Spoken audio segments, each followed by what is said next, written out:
Sanamkela Avalanche of Grace kaMalam Ndiwuthenjiwe emolweni sikwinyanga kaCanzibe ngoku. Siyanibulisa kakhulu emakhaya. Inene inhliziyo zethu ziyaphuphuma imibule.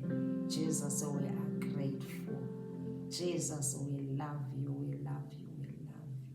Siyabulela ukuba usifihle kangaka. Siyabulela uba usithubelezise phansi kwamacingo esifihla uYesu Kristu. Efuna ngalo lonke ixesha siphumelele.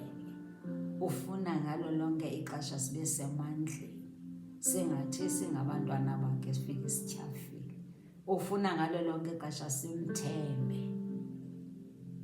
Singabe sithandabuza. Xa unoYesu Kristu ufuneka umthembe, uthembekile, ulungile. Xa ungekamamkela ndazi uba usalinde ntoni. Namhlanje ke thatha isigqibo sokumamkela.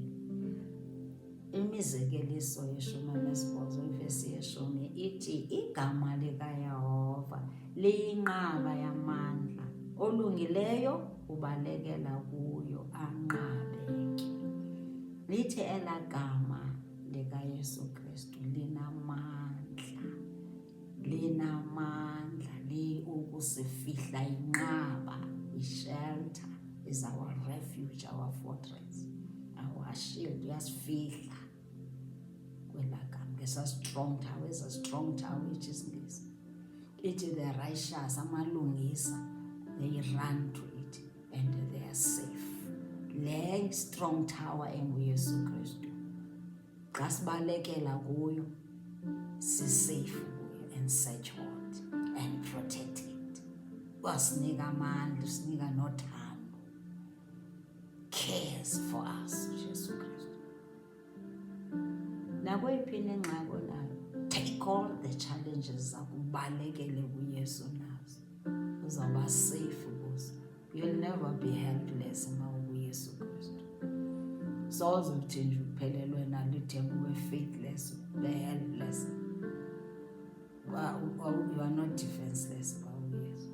He is a strong defender. Awulwela uYesu Kristu. Xa ungekamamkeli uYesu, usalinde ntoni? Usathemba isiqu sakho. Kwi-end times ungakuyenzi loo nto. Themba uYesu Kristu, balekela kuye nalo mthwalo wakho. Nobunjani nabalekela kuye.